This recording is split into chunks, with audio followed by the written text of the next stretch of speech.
Hello everyone, give me a moment, I'm still setting some stuff up.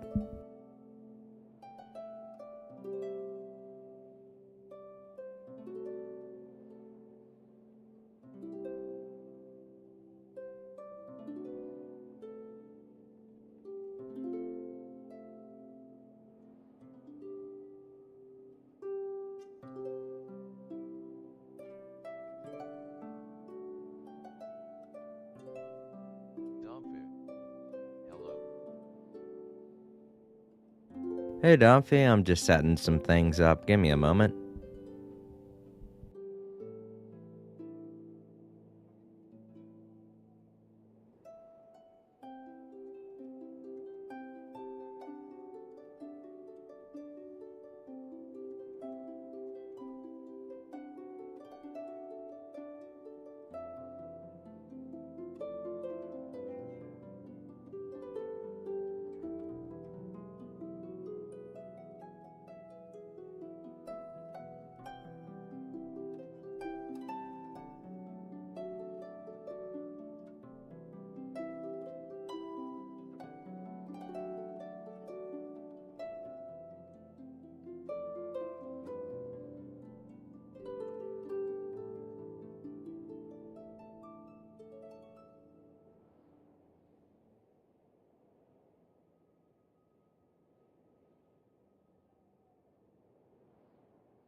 Archives.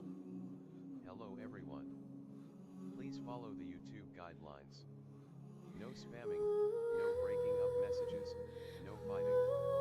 Sit back, relax, and enjoy.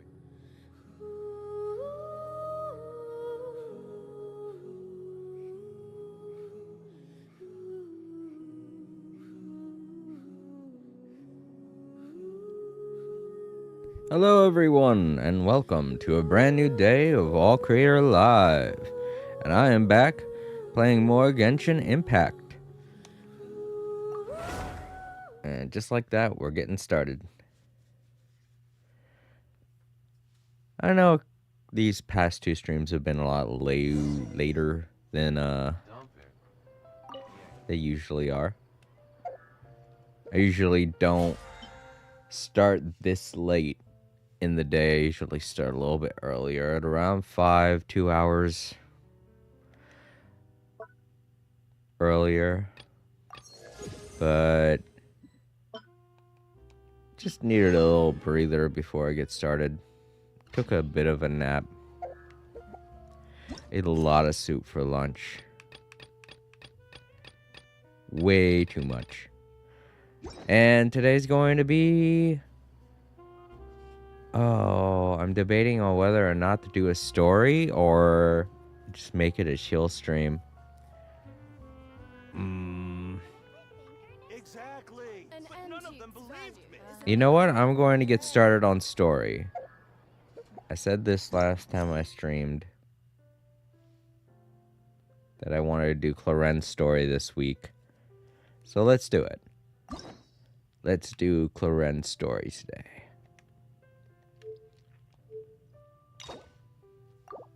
Woo! It's called Silent Night. Great. Alright, wow.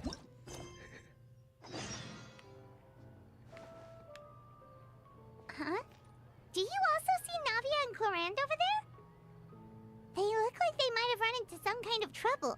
Let's go check out what's going on. I don't see the... Oh, there's Navia. I was about to say, I see Navia, but... There we go. That'll make things less confusing. Hello, you two.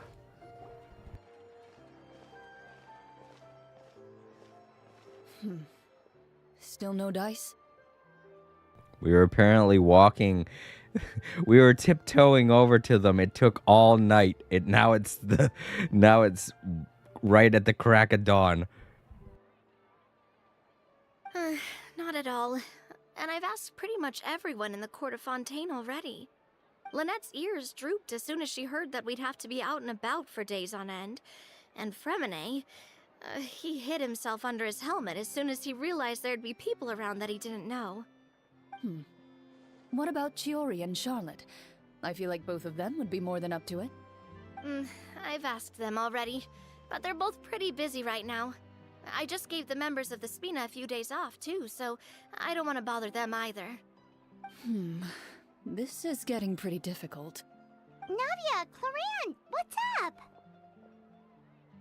Oh my. Well, if it isn't my dear partners. How are you all doing? Huh. Navia? Huh? Oh, you mean... Yep, this is our chance. Scary thing if you be Navia and see Navia will look at with scary smile. Yep. We're getting caught in some... Look at how... We look so tiny. They're both very tall women. They're gonna take advantage of their height. What are you gonna do to me? What are you gonna do to me? We were just passing through. I like this option better. Do you need our help with something? Oh, precisely. My dear partners, we've got a huge problem right now that only you can solve. Whoa, for real? More powerful. Absolutely. We've already exhausted all our other options. Traveler, Paimon, would you join us and play Marechaussee Hunter Judgment Day? Marechaussee, what now? I legitimately thought she was about to say Monster Hunter. Will you join us and play Monster Hunter? And I'm like, No. I'm not very good at that. I have a lot of friends who play it, but I, for one, am not very good at it. It's a new game script by the Tabletop Troupe, a local roleplay adventure club. Ever heard of the Tabletop Troupe? They put out games that allow you to participate in a story and roleplay characters with your friends. Oh, I've loved their stuff ever since I was a kid. Yeah, we're gonna play some DnD and Genshin Impact. Awesome. Okay, I'm 100% down for this. Yeah, let's do this. That sounds super interesting. Clorand and I are both veteran members of the club. Recently, someone came up with a new script and was looking for people to help playtest it for them. And when they asked, of course I couldn't refuse. I mean, come on, a brand new script? Nobody has ever played it before. Generally speaking, scripts at that level of development have a lot of issues, but I think this one is pretty solid. The author obviously put a lot of work into the story, and the world building is also quite credible. Okay, so what are we gathering here from this? That Cloren and Navi are both chunky girls that like to play D&D? Because I've never gotten that vibe off of either of them. I get that Navi has kind of been alone, but huh. I never really got that vibe from Cloren. She seems like she'd be more of a busybody, but I guess if she spends all of her time making sure Navia is okay, then if Navia's into something, she'd be into it.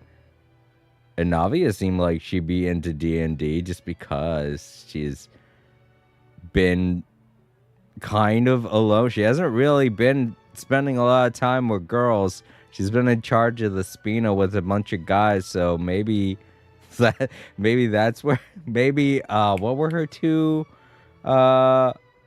liaisons? The two men that used to protect her before they died in the one spoiler alert, the one Archon quest. I can't remember their names. But they were probably into it. And then they were like, oh, let's get young Miss Navia into this game. I'm sure she'd love it. I don't know what the hell's going on, but okay, looks like we're playing some Dungeons and Dragons. Sweet. Whoa, whoa, whoa. I know I was the one that handed you the script, but some of us haven't read it yet. No spoilers, please. I knew I loved Navia. Anyway, She's the so script great. calls for a team of 4. Ah, yes. We're missing one final player right now. Me? You're right. That is a big problem. Yeah, I want... Well, let's see. Navi is into Dungeons and Dragons. She doesn't like spoilers. Her favorite gun is a shotgun. Yeah, I have a lot in common with Navi. I'm glad she's on my team. She can stay for as far as I'm concerned. Wow, there's been a lot of Navia in this Cloren story so far, hasn't there? But that's actually is something I was expecting from a Cloren story. So, you're saying you'll help us out? I knew I could count on you, partner. Paimon and the Traveler are kind of a package deal. Is that okay? That's not a problem. I'll adjust the pace based on the actual number of players and ensure that everyone has a good time. Well, Traveler, what do you think? Wanna play? Paimon will follow your lead.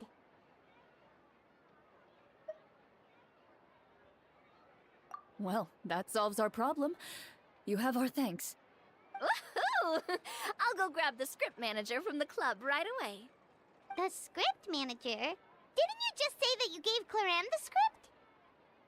The club introduced a completely new kind of gameplay for the script. In this iteration, the Game Master's version of the script is incomplete.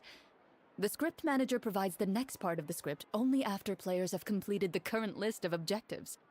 On top of that, in order to increase player immersion, the club has created some of the story's sets and scenes in real life. We'll only know where we should go once the script manager reveals the starting location. Wow, you're right. Whoever wrote this script really did put in a lot of work. And it's got a real healthy amount of suspense, right? I mean, even the GM doesn't know how the story will end. I look forward to experiencing it with you all. Why don't you go meet up with the others first? They should all be waiting at Chioria Boutique. I'll come over with the script manager as soon as I find them. Sounds good. Remember to always watch where you're going, and don't rush. You say that like I'm 6 years old or something. Let me think. What kind of character should I play this time? I just hope you'll pick up some useful skills this time. Oh, and stop trying to persuade every animal you come across. No, we're gonna try and get some cats to come with us. We're gonna set them on the table as we play. I like this so far. This is a great idea. Just Genshin Impact. Katie, come with us. We're going to have some fun. You can sit on our laptops. It'll be fine. But speaking of that, Domfy, like, you should check out the history of video games, especially RPGs. A lot of the world's video games and their progression really owes a lot to RPGs, and RPGs wouldn't be a thing if it wasn't for tabletop games like Dungeons and Dragons. So, you do well to respect tabletop games.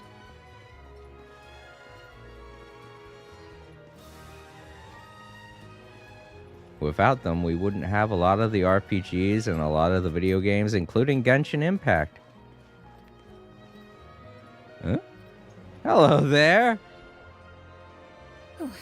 Sorry to keep you waiting. You're back! Huh?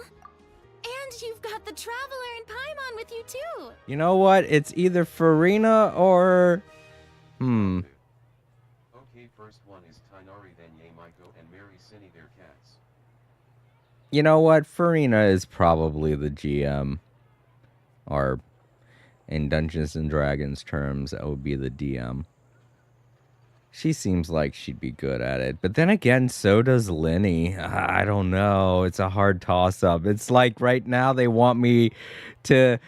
It's like they want me to take a guess as to which one is the DM because they haven't said it. So, I don't know. I know they're going to tell me, but I kind of want to guess. Either one would be a great GM. Oh.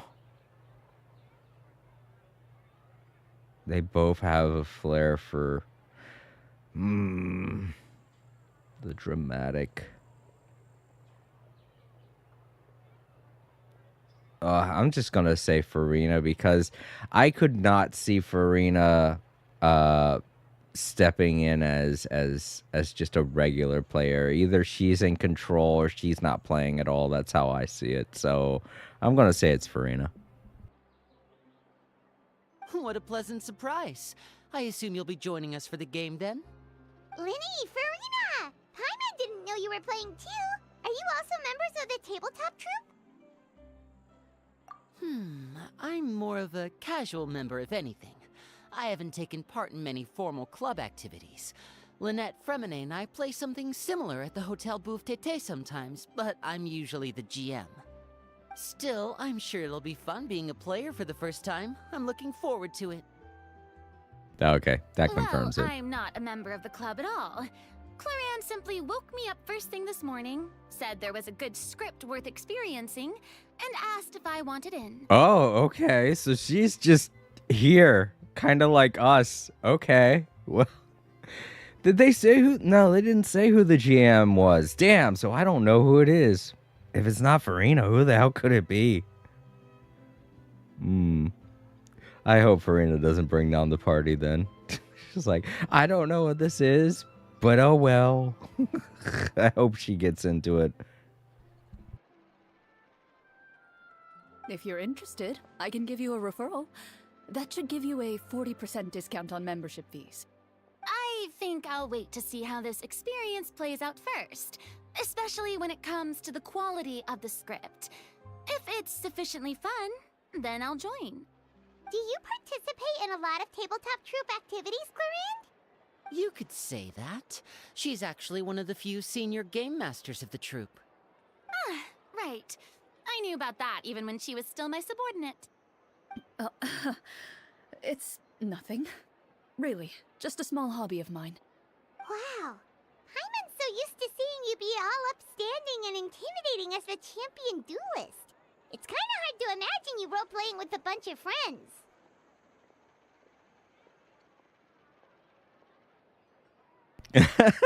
It goes from 0 to 100 in a second with this choice. I know either one's going to get the same result, but it would be funny if it didn't.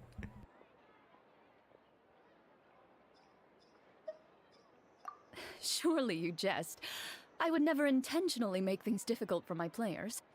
I maintain a clear boundary between my professional and personal lives.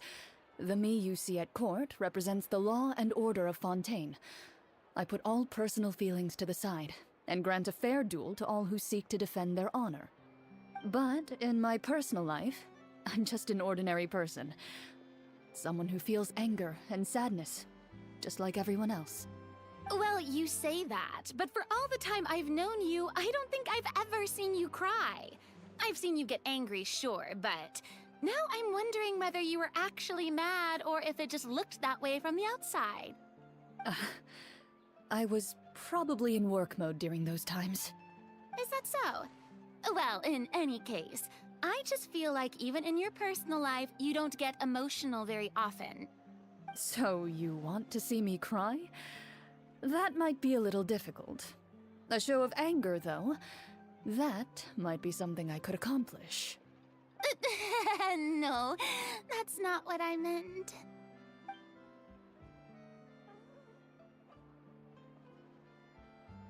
Domfu.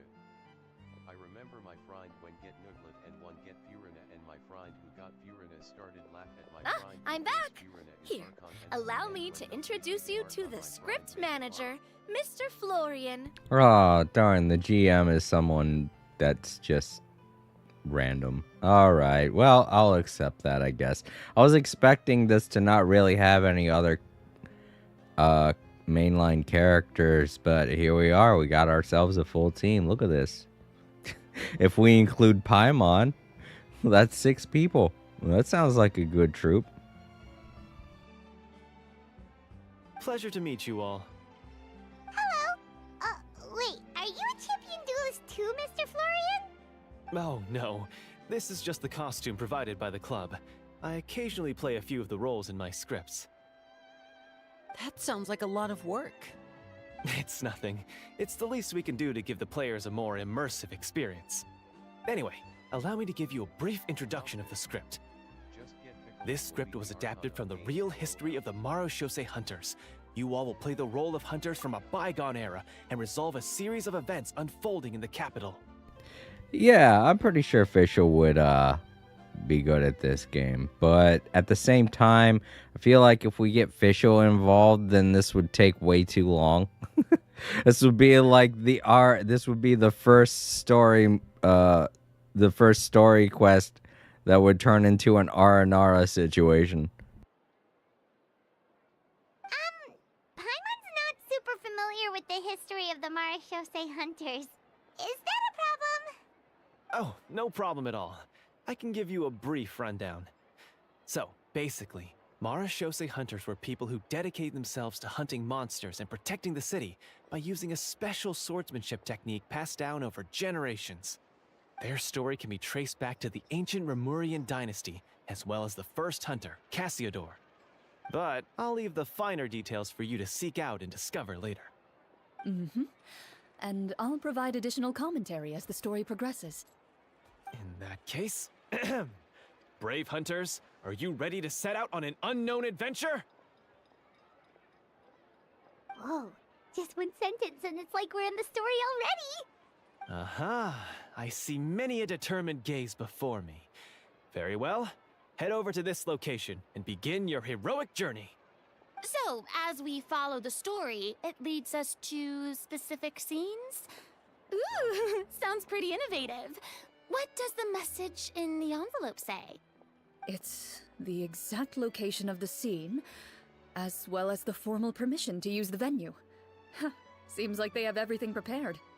Please check all your belongings, everyone, and make sure you haven't forgotten anything. Once you're ready, please follow me to the designated location. Sounds good! Hunter Squad, move out! I realize they're going to be... Yeah, for the adventure. I realize because this is a video game, they have to make it a little bit interesting and have us travel to certain areas to do the tabletop stuff. But if this is how DnD actually went down in real life, I'm pretty sure nobody would want to play it. Imagine having to go on a scavenger hunt just to get to a table and then play a board game for a couple minutes. And then go on another scavenger hunt to find the next table. That would be so annoying. Wait, how far away is this? Oh, it's behind the city. Okay, well, we could just warp to it. There we go, right down there.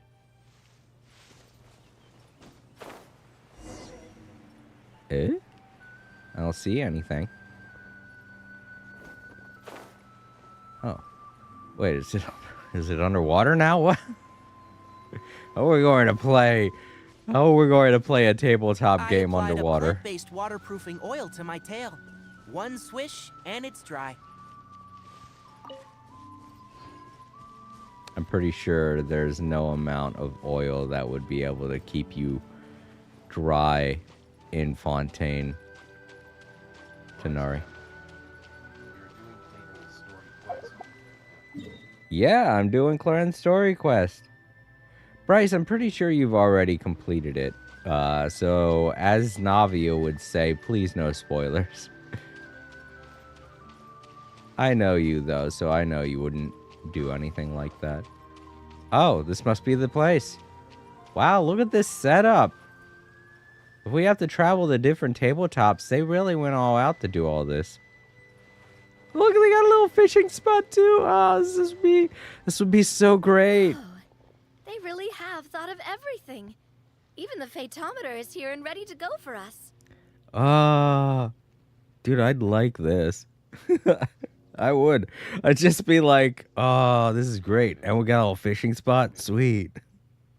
Dude, that just gives me an idea. Oh, man, I wish I was still young and able to go out on trips with friends like I used to. I would totally do that now. This seems like such a great idea. Be like, yo, let's go out and do... I used to play D&D with my friends, but we never did anything like go out on a trip and play D&D. Man, that sounds like that would be fun. Shoot. Oh, you haven't? Well, if you know what D&D is, then that's what we're doing. If you can't tell from the board game on the table already. The phaetometer. What's that? It's a card that's used to determine action success or failure. We'll need to use it when we try to use certain skills. And what about all the dessert and tea? Is that for us as well? That's what the message said. Yeah, there's always food and stuff when you play a D&D game. It's like having a party, but there's a board game involved, you know? A very, very long board game. D&D and traveling IRL is LARPing. Well, LARPing means a lot of physical activity, so no, that's not the same thing. Yeah. See, that's something we always used to do when we played D&D. We'd have pizza. My friends would come one day. This is gonna take me back a little bit, but one day during my birthday, they came over with a slice of pizza. They opened up the pizza, and the way the pizza was shaped was weird. They said that they tried to spell out happy birthday with the pepperonis, but it just messed up the pizza. We still ate it because, you know, they paid for it. Apparently one of my friends knew somebody that was working in the back, and they were like, oh, let's spell out happy birthday with the pepperoni slices. And it just, during the heating process with the cheese melting and everything, it just moved the pepperoni around and messed up the pizza. So it looked weird. And I was like, huh, this is a very odd looking pizza. And they were like, damn, it was supposed to say happy birthday. They didn't even look at it before they brought it over. They were expecting me to be like, oh, thanks, guys. This looks great. But when they opened it up, I was just like, wow, why does this pizza look so fugly? It was great. But, you know, I was still thankful regardless. I just thought it had an improportionate amount of pepperonis on it. I was like, huh, this is a very odd pizza. I remember they brought over 2 movies, too. One of them was so lame. Oh, my God. We got a kick out of it, though, at least. It was a fun birthday. I can't remember which one it was, if it was my 19th or my 18th birthday. Bryce Campbell. That's true. LARPing is not a 1:1 D&D, but it would save setting up a board on a table. Oh, really? That's so nice. It feels just like a tea party with friends. Those snacks have Paimon's name written all over them. I think you might be more of a snack hunter than a Marashose hunter, Paimon. Snack Hunter Paimon reported for duty. If there are delicious snacks to be found, Paimon will track down every last one. The desserts are great. But I'm still looking forward to the story more than anything. Very fair. Then, let us begin. First, please pick up the blank character cards in front of you and write down your name and profession. To be honest, I was just happy they brought something over because I didn't really have any food on me. That's right. It was during a time period in which I didn't have a job either. I I had no money. I didn't have any food around the house or nothing, so I was just happy to see a pizza. It was weird looking, and I knew they had to have done something for whatever reason. I questioned it. I didn't really care because it was cool that they brought over a pizza, but it just looked weird, and I was like, huh, was this supposed to have a picture? Or, and they're like, damn it.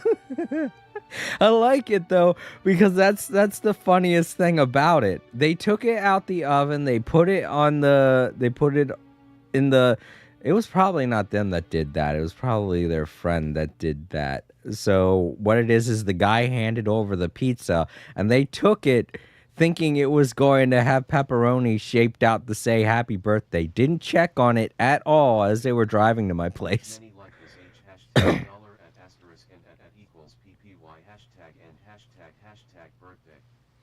But yeah, they didn't check it at all. They just opened it up like surprise when they were the ones that got a surprise. They were just like, what? The pizza's not supposed to look like this. It was great. Oh, you know what? It was for my 19th birthday because they thought it was my 18th birthday. I remember that. But it was okay because for some weird reason I got a razor in the mail from Gillette. They were doing this weird promotion. If you know what Gillette razors are, they sent it to everybody for their 16th birthday. I don't know why or how they found out it was my birthday, but apparently they thought it was my 16th birthday. So when they showed me that, they were just like, hey, you're 18 now. I was like, no, I'm 19, actually. Nah, it's okay, though, because I got this weird letter in the mail with some free Gillette shaving equipment, and they thought I was 16. So apparently nobody can remember how old I am. Even my dad, no, that was when I was 13. My dad thought I was 11. And I was like, no. It just shows you how much so many of the people in my life care. You can find an abbreviated version of the rules printed on the back of your character card. If you have any questions, feel free to ask me. In this story, everyone is a Marashosei hunter. To reflect this, the club has prepared a small badge for everyone. Ooh, nice! As hunters, you have proficiency in swordsmanship and fighting by default, so there's no need to allocate any additional skill points to those areas. Swordsmanship? So there's a fighting part to all of this? Paimon's not sure she can do all that on her own. Maybe Paimon can just stick with you? Why don't you share a character card then? The Traveler will be the Marashosei hunter, and you can be his little floating assistant. Kinda like in real life. So, for the name, do I fill it out with the name of my character? Yep. It can be any name you like. You can use your real name too if you want. I do that whenever I get too lazy to think of a new name. Oh, so it would be like experiencing a different life, but still as yourself. That's not a bad idea. Farina, you have a lot of experience with that. But I like what Navia just said. I do that when I get too lazy to think of a new name. I've done that I don't know how many times, come to think of it. I mean, look at my traveler's name. Here I am. It feels like I'm under attack right now. Jeez. In that case, I think I'll continue to use the name Linny then.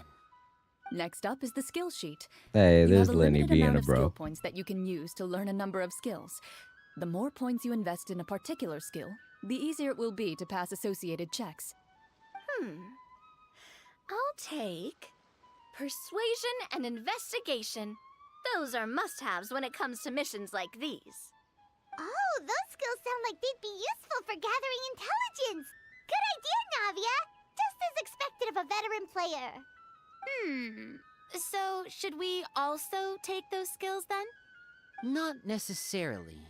Since we're working together as a team, we could leave the negotiations to Navia and use our skill points to pick up other useful skills.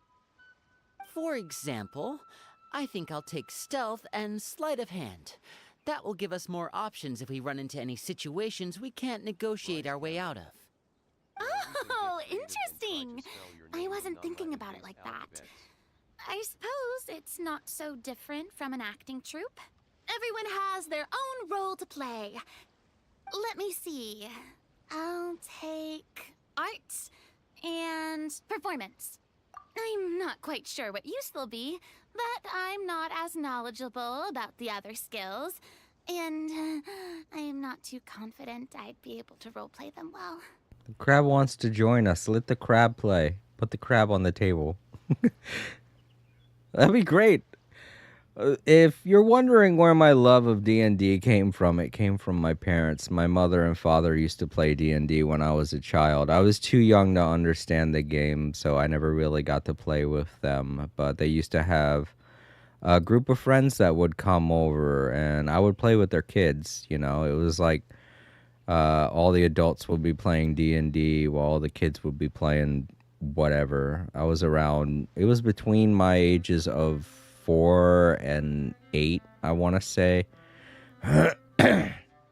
But we still have a couple of the D&D figures that we used to have, but we had an entire wall full of a whole bunch of D&D figures. It was great. So that's where my love of D&D came from. And when I got old enough to understand the rules of the game, I actually started hosting my own D&D sessions with my friends for a while. But yeah, when I was young, we also used to have a parakeet, and during some of the games, the parakeet would fly onto the table. How I create my name in Genshin, it's when I was going to store and see a chip's name's Ranger, and first I opened my phone, I named myself Ranger. Oh, well, okay. Well, that's good to know. But yeah, when I was little, I remember our parakeet would fly onto the table and knock over the D&D figures, as well as mess around with the D&D dice, and our parents and their friends would get a kick out of it and love it every time. And that was when I saw that crab just then. That's where the idea came from.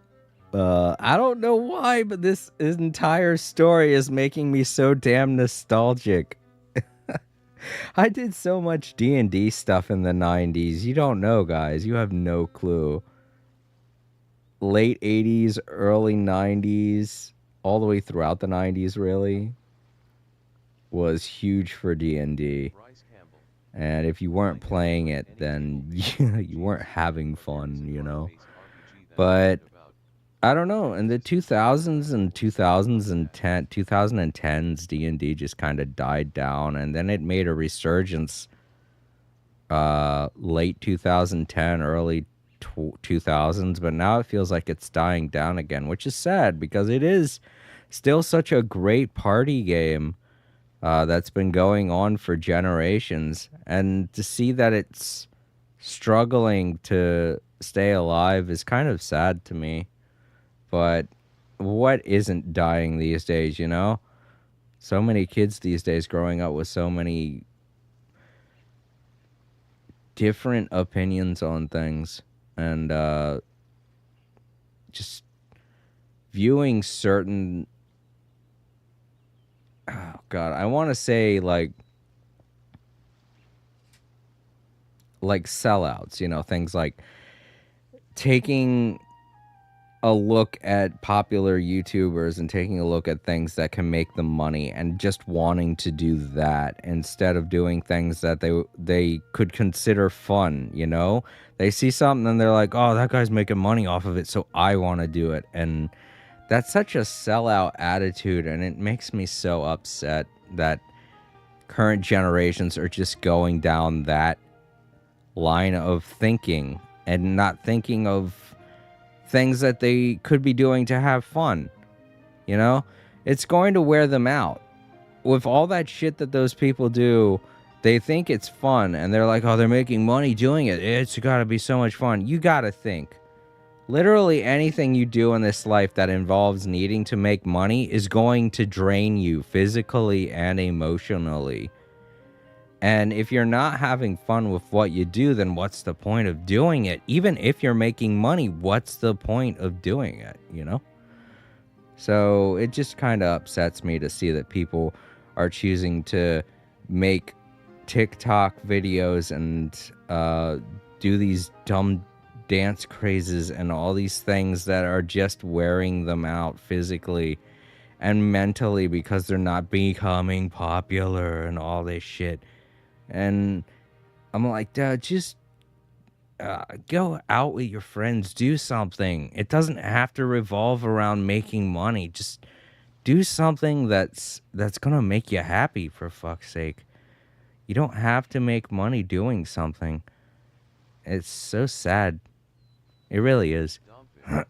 Bring back D&D. Keep it alive. It's such a great game. Well, that leaves us. What do you want to learn, Traveler?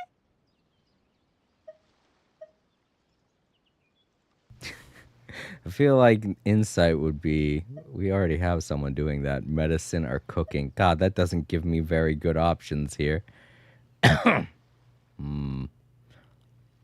Well, since they're both choosing two things, maybe I'll get to choose two things. I'm going to go with cooking because it's useful.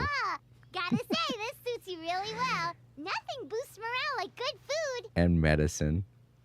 Naturally, myself, I would have chose stealth, but no, Lenny had to take that. Thanks, Lenny. Not giving me many choices here. All right, well, I guess I'll be the one that's giving people the good stuff, you know, healing everyone and giving them food. Ooh, so you want to help people when they're injured. That's nice of you. So what do you think? Are you sure you want to learn these two skills? Let's see. Oh, looks like you each have enough points to choose one final skill. You've all picked such classic skills. It's fine to go a little bit out of the box, you know. Why do I get the feeling she's getting ready to cause trouble? For example, this one here. Summon. Doesn't it sound super mysterious and cool? Oh, I saw that one just now as well. The description says, this skill can be used under certain circumstances to summon characters or creatures that fit the script's world-building rules. The script's world-building rules, huh? But how are we supposed to know what a Marashose hunter can summon? Oh, that's not for us to worry about, my friend. Just learn the skills that interest you, and the GM will take care of the rest. All right, you've convinced Paimon. Let's learn summon then. Paimon can't wait to see what kind of thing shows up. Well, now that everyone's more or less finished creating their characters, we can begin. Since two of our players are doing this for the first time, though, let me ask. Would you like to play on easy mode or authentic mode? What's the difference between the two? Well, in role-playing games, the story sometimes changes based on the decisions of the players and the results of the Fatometer. For example, if you fail a check, that means you cannot use the target skill in that scenario. A critical failure may even result in further negative consequences. If you choose to play in authentic mode, every time you elect to use a skill, you'll need to use the Fatometer to see whether you succeed or fail, and face any consequences that may follow. If you choose easy mode instead, every check will be successful by default, and you won't have to worry about luck playing a factor. Alright, here we go, our first rule. But yeah, Bryce, I'm glad to see that you agree with me on that topic. I was worried that I was about to chase everybody away by talking like an old man, but sometimes you gotta get your opinions out there, you know? That's the main reason why I like doing these streams. Just hanging out, chilling, and finding people who agree with me. It's always fun to have people just come in and be like, dude, I totally understand. Alright, a random check is triggered by the fateometer, often served as indicators for Destiny's course of success or failure in an action. Please draw a card and get a random number between 1 to 20. So this is just like rolling dice, except cards. Oh well, it had to be something, right? And since they have dice in their TCG game, I guess they wanted to feel like something different is necessary. If the number displays a greater than or equal to check difficulty, you will pass the check. Otherwise, you will fail it. So basically, you got to get a number higher than 10 for a for a guaranteed pass. You get anything lower than 10, then that's kind of iffy. You know, that's when you got to worry. And the higher from 10 to 20 is I'm trying to explain this, but I'm pretty sure they're about to, so never mind.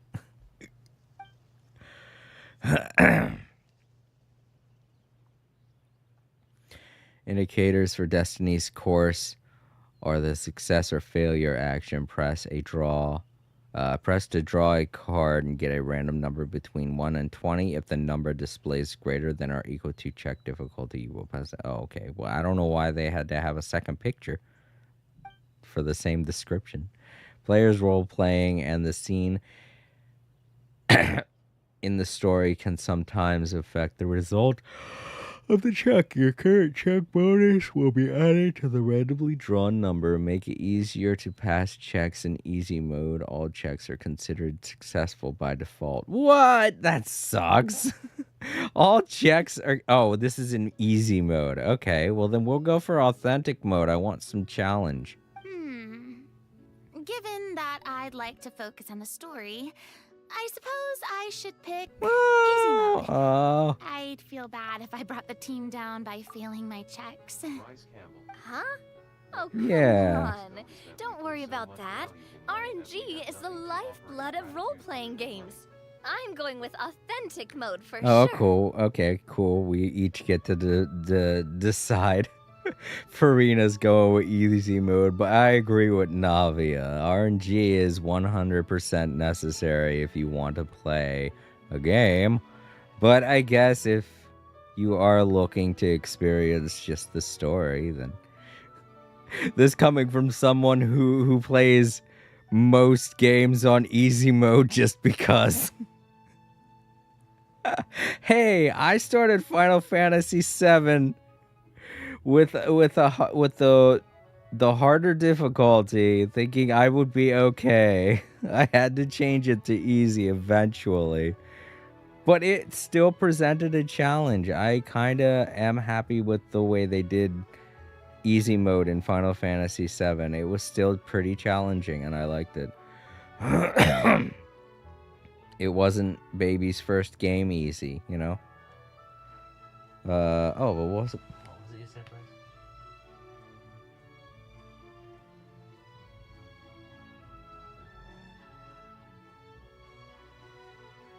Yeah, that is something too. I mean, as viewers and things like that, we can subscribe, we can subscribe, we can like, we can comment, we can share. But if a YouTuber or somebody in of a popular situation on the internet comes around and you're already subscribed to them, it really doesn't matter how many likes you give them or how many times you share their videos.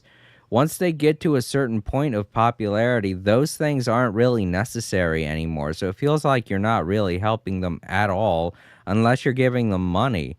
I agree with you there, Bryce. That 100% makes sense. If you're watching a YouTuber that has over a million subscribers, then absolutely nothing you do is going to help that number change, you know? I'm back. Hey, Domfi, welcome back. But yeah, Bryce, when they get to that point, it's like, even if you like their comment and engage with their videos, it's not going to help generate them buzz or anything like that. Then it's just a number that's going up. It's not helping them at all because they have so many subscribers. It just feels like nothing you do at that point will help them, and you want to help them, and the only way of doing that is with money. And it's like at that point it doesn't really feel like you're helping them. It feels like you're getting feels like you're being damaged. It's like, I just want to help out my favorite YouTuber. What do I do? Bryce Campbell. Nothing wrong with playing on easy mode, especially if you are only playing for story. Right. I understand where Farina's coming from. But in Dungeons and Dragons, I don't think that's really ever been a thing. I don't know. Is that a thing that kids do nowadays when they're playing Dungeons and Dragons? I realize there's a new generation of people playing the game. Do they have easy mode for it now? Because I'm like, I get that could make things a lot more interesting for people just starting. But I don't know. I don't know how to feel about that. Where they're going to get a good reaction regardless of what number they roll, I don't know. I realize they could probably like make the positive effect be a little less intense depending on which number they draw, but it's still, if I'm doing 1 point of damage, it's no big deal. If I fuck up. How are they going to take damage is what I wonder. Oh well. I'm going with the same thing Navia is. I'm going with authentic mode. Never knowing what you might have to overcome. Ugh, doesn't that sound exciting?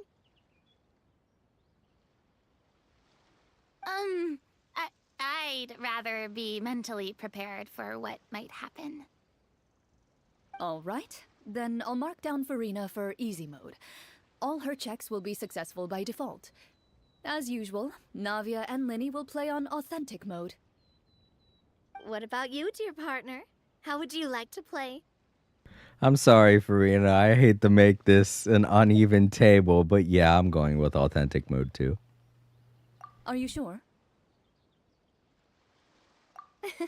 Trust me, you'll see the beauty of RNG. Honestly, I don't think Clorand would make things too difficult for us, no matter what the Fatometer says. Isn't that right, Clorand? No promises. That wasn't super reassuring. Well, anyway, enough talk. Let's get started. I want to experience at least a good chunk of the story. Yo, where's... Speaking of the story, why is the beginning scene on a beach? Where's the one dude, though? Paste on Aria and give it to 10 homeless people, and he died and stoked. He make burgers with dirt and expired tomato and give it to 15 people. Whoa, what the hell, Dompy? Base it for views.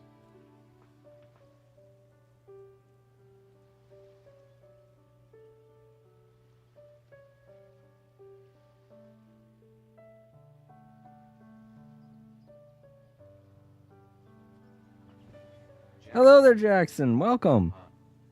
Bryce Campbell. I'm trying to figure out what you just said, Dompy. For the difficulty of a fate worse than death.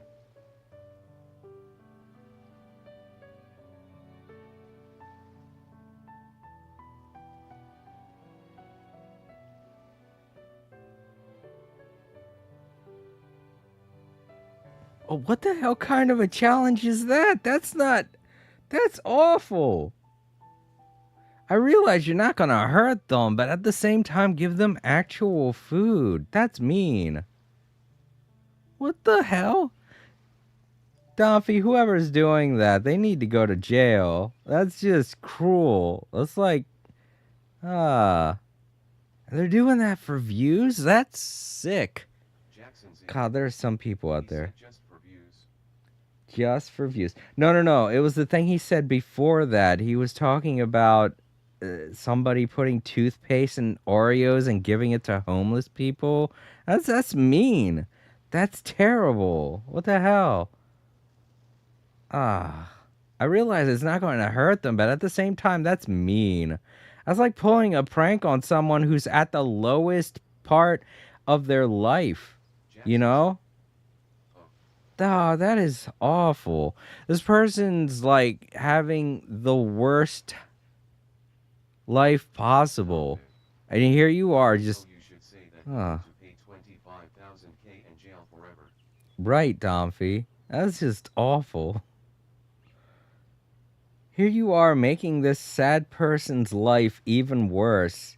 You deserve some kind of karma. That's what I'm saying. But yeah, Jackson, I'm sorry you came in at such a weird conversation. But we're playing Genshin Impact and we're doing Clorence's story. So if you don't want any spoilers, if you play this game, feel free to bug out now. It's totally fine. It's cool. I understand not wanting spoilers. But yeah. Domfy, that's weird. I don't know where that came from, but it's that's something I didn't want to learn, that's for sure. Jackson Z. Yeah, number 5-star wins punishment. Jackson Z. Punishment. Also, Bryce, I don't think that kind of we shouldn't be allowed to have something like that.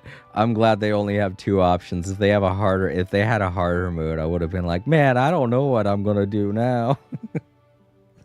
Yeah, what would that be? We fail no matter what. You just get slightly better outcomes of failure. Well, that's because a long time ago, back when human civilization was still in its infancy, powerful demons and evil sorcerers ruled over the land. They created a host of monsters and sent them to slaughter all humans in existence. Yo, what the hell? They have like a little border box and everything with a little picture display. This is so cool. I like this. Aw, why doesn't Genshin's letterbox why doesn't Genshin's text box look like this more often? This is great. I like this.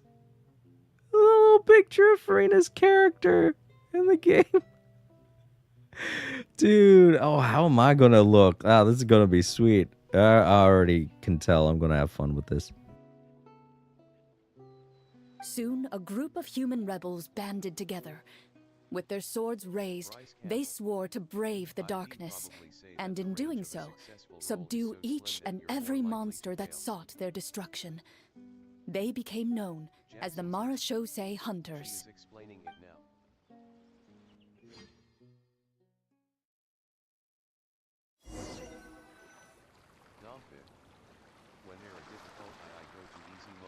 Sometime later, as a member of the Marashosei Hunters, you receive a commission.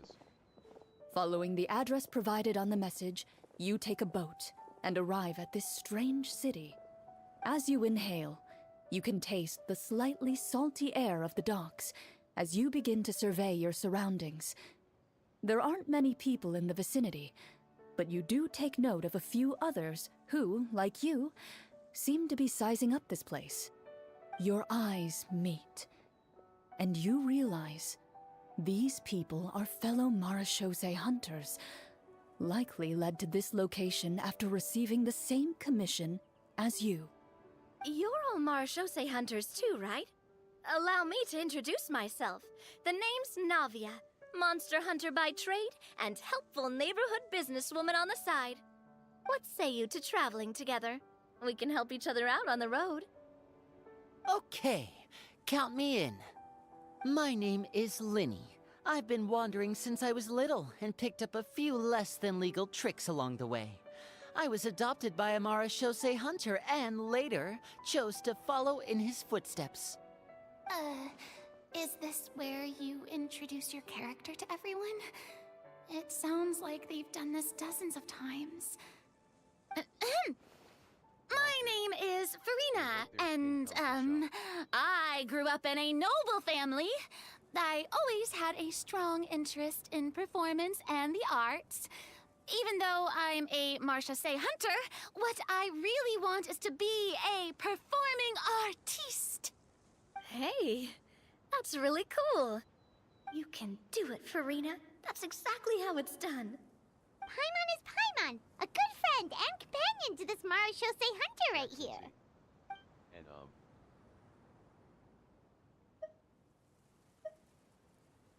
I don't know. I feel like I want to just be a chef, but at the same time, we used to be doctors. I've been studying medicine ever since I was a child. I want to do my part to eradicate these monsters and use what I've learned to heal others. Oh, welcome. When we face the monsters, I'll make sure to charge in front to give everyone some cover. You can take care of the healing at the back. Thanks for laying it out for me, Navi. Yes, I got a lab coat. Great decision. You open your envelopes at the same time. The message reads, "To the honorable and trustworthy Marashosei hunters, our kingdom is currently facing a grave crisis. The lands outside the capital have been overtaken by monsters, and our people are being led astray by forces of wickedness. Bryce Campbell. We beseech you, please help us resolve this crisis and return peace and stability to our home." Huh. The layout of this city looks super familiar. It kinda reminds Paimon of Mondstadt! The scriptwriter must have used a real-world city as a reference when coming up with the map. As experienced hunters, the layout of the city reminds you of places once traveled. You recall the sight of tree-lined streets and the gentle tranquility of days gone by. Yet, as you regard the city in front of you, it appears to be little more than an empty shell. Its hollow gates are open to you, beckoning you to come forth and bring salvation back to the town. I carefully read every line of the letter and turn my attention to the signatures at the bottom. Who issued this commission to us? You see a long string of unfamiliar names. It would seem that many of the residents of the city issued this commission together. They sensed that things were not right within the kingdom and sent a distress signal to the outside world. In that case, why don't we take a walk around the city and see if we can learn anything from the local residents? Oh, good idea. We might be able to get some leads on the monsters and bad guys we're after. You look up and see a tavern nearby. It appears to be open for the day. Why don't we go check out that tavern? If the novels I've read are anything to go by, taverns are usually full of information. Yeah, this is just a side entrance to Mondstadt, except they've reworked some of the layout for some other things. But it makes sense. Mondstadt's supposed to be like the Northern European area, so that's where most of... Right, wine. There we go. There you go, Jackson. You're in the right mindset. That's where we're going first. You always go to the tavern. That's always your first stop when you're playing these. But yeah, D&D is mostly based around Northern European settings because of the old-fashioned fairy tales and whatnot surrounding that culture. And beer, yes, that too. Get me some mead. I'll need me a gigantic turkey leg.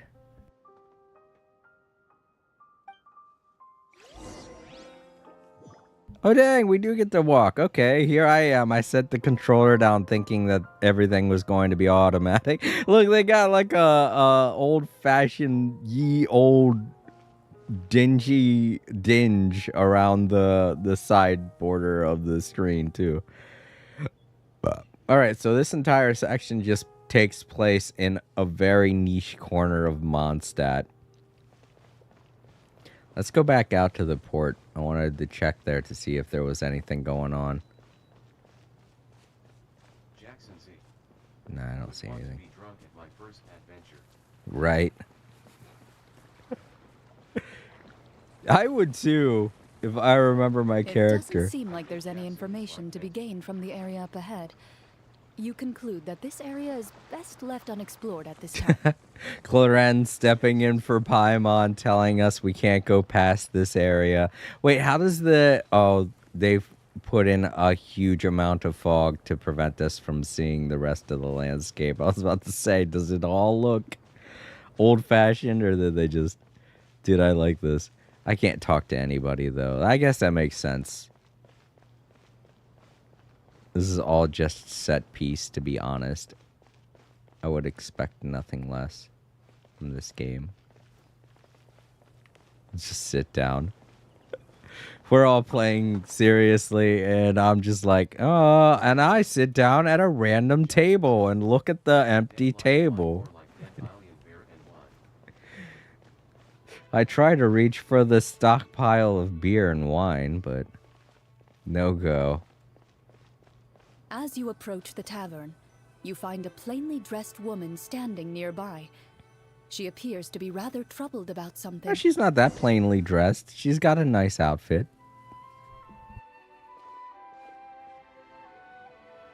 Greetings, friend. Lovely weather we're having today, don't you think?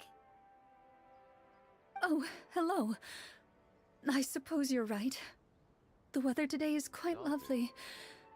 If only those monsters out there would stop causing trouble. It seems like every character included in the script has a certain amount of useful information to offer.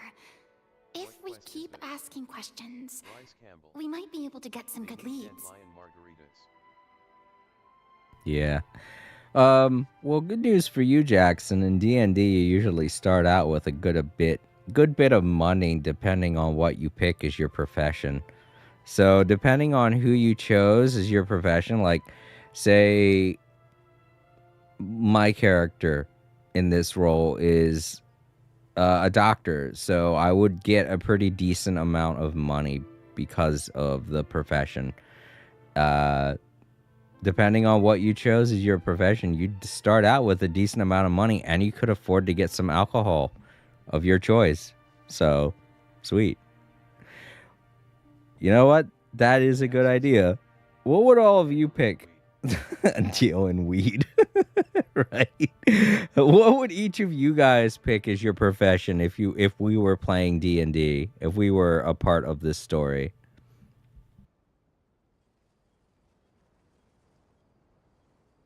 Oh, come now, don't be sad. Life is all about optimism. Oh, that reminds me. What did you have for breakfast this morning? Huh? I don't think that's the kind of question we're supposed to ask. Nothing turns a frown upside down like good food. How about some macarons? I could make you some. You didn't even take cooking as one of your skill proficiencies. That's not necessary, miss. Excuse me for saying this, but you don't really look like a chef. Besides, I'm not really a fan of sweets. So you're someone who barely smiles and doesn't like sweets. You're really starting to remind me of this one friend of mine. Now you're going off script just to get some information. I guess Farina isn't really clued on that. I like Linny and Traveler back there, just like, I'll let her do shit. Well, Jackson, if your profession is the town drunk, I don't think you'd have any money to afford some alcohol, I'm sorry to say. So, if we were just starting out, you'd probably be trying to get money from others. ID probably say merchant, but I'm not exactly sure of the professions that exist in DnD. Merchant is a profession. Jackson Z. It really all depends on the story, but ID, choose it would be combat.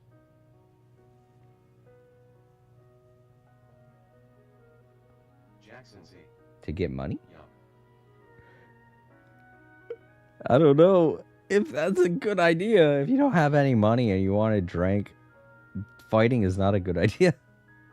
But it is what it is. You do you, Jackson. Let's see, what was Dopsy's?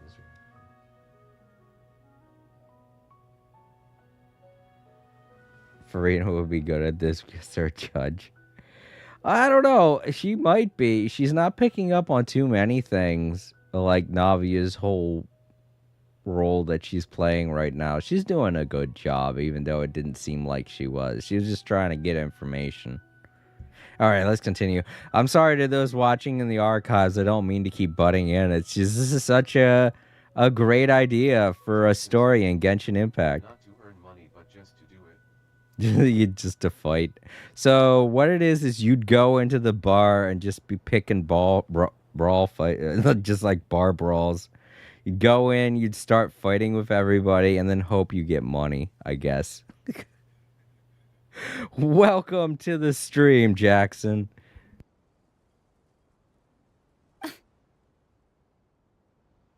Hey, did she just... Jackson's me? Yup. Clorian must have broke character for a second. This isn't getting us anywhere. Traveler, maybe you can think of something.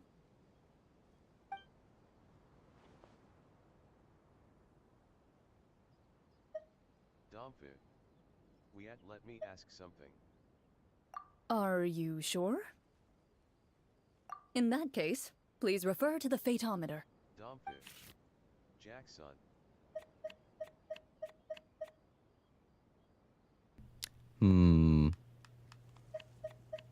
Jackson Z. 12. What? I cooked something great, but it's not the best thing they've ever had.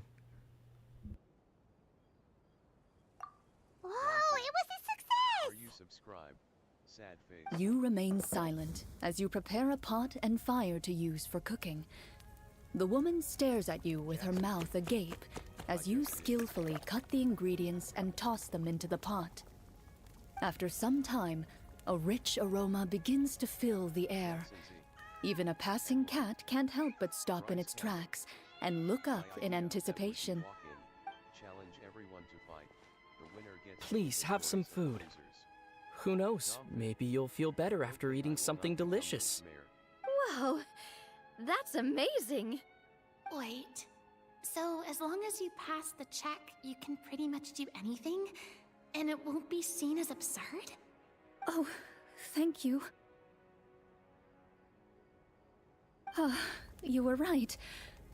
This food really did make me feel better. So, what had you so worried earlier? Could you tell us a bit more about it? I thought you were adopted. Okay, let me fill you in. I'm both. I can do both things. A I horde just of put on an monsters apron. suddenly That's it. appeared near the capital recently, so all the guards were dispatched to fight them. So basically, depending on what I want to do, I'll just swap my outfit.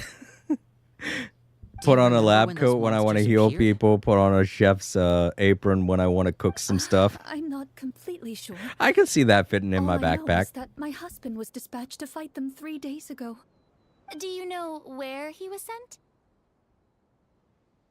It all happened so fast.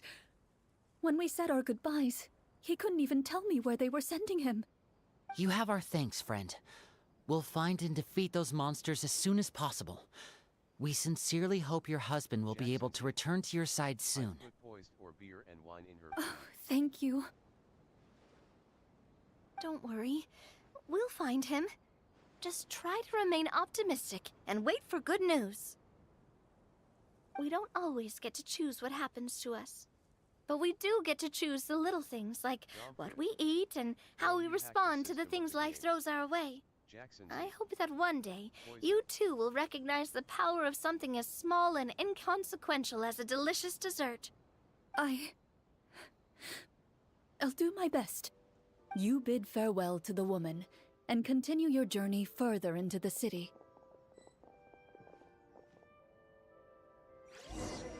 Alright, so we've unlocked another area of the map. Well, okay, not really, but still. I've got some people over here. What's going on? Suspicious. Can I drink? Can I steal some of the beer? Can I steal some of this stuff? I'm a doctor. I should behave myself. As you venture further into the city, the streets appear largely empty. An elderly woman walks past. You see her shake her head as she puts away her wrinkled wallet. A nearby merchant folds his arms and gives you a disdainful look. You get the impression that he's someone who has long gotten used to the sight before him. Oh, this man charges too much for his stuff. Old lady's like, Although I he would doesn't like seem to buy very this, but it's too friendly. expensive. Merchants are usually a good source of information, right? He's gonna be a Pardon stern me, guy sir. if he sells I'd stuff like for to such ask a high question, prices. if I may. Anyone you see. That depends. How much are you willing to pay? How about this much? Nope, not enough, I bet. I knew it. What do you take me for? Some lowly beggar? You can't even buy half an onion with that amount. Surely an onion can't be that expensive, right? What do you know? War's nearly upon us. Everything costs several times what it did before. If you're not gonna buy anything, then scram. Whoa, what a nasty guy. Maybe we shouldn't even bother talking to him. But he still might have information we need. Traveler, can you think of something? I like how one of my options is always to refer to Lenny for some reason. Lenny, help me! The price is high. We kill the merchant for his entire inventory. I can't believe that. It's like, Lenny, I don't know what to do. Persuade him, Navia. Lenny, you're up. Farina, put on a performance. Nah, we gotta do something that gets him to lower the prices. So, yeah, I think... Nah, that would mean I want Lenny to steal something from his shack. I don't want to go that route. I think Navia would be best at persuading him to lower his prices. Sir, we came to the city to solve the very problem you seem to be referring to. The war you mentioned, would it happen to be against the monsters outside the city? If you happen to be well informed and know a thing or two about what's going on, we'd appreciate it if you could share that information with us. After all, the sooner this problem gets resolved, the easier it will be for you to do your business.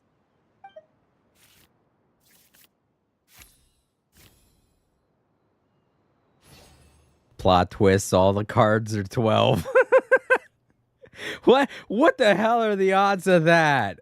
Out of an entire deck of 20 cards, getting 12 twice. Suspicious. Well, things are basically as you said, young lady. Those monsters are camped outside the city, and they've been destroying all our trade routes. We have limited reserves within the city, so if this continues, we're all gonna be in big trouble. Wait, you're saying no one has put a plan in place to distribute supplies or maintain order? We could all starve, and those nobles in the palace wouldn't even break a sweat. Who knows? Maybe they've been in cahoots with the monsters all along. That is concerning. All right. That's all the information you need, right? Off with you now. I've still got business to do. Jackson, yeah, that's... I just realized that. I realized it was because Clorend was supposed to be acting as this character, so... But it does look awkward. If you just came into the stream and you saw this guy, you'd be like, huh, why does he sound like that? Just girl voice. It's fine. It's fine. He has a medical condition. It's totally cool. You know, if you smiled a little more, you'd definitely get more business.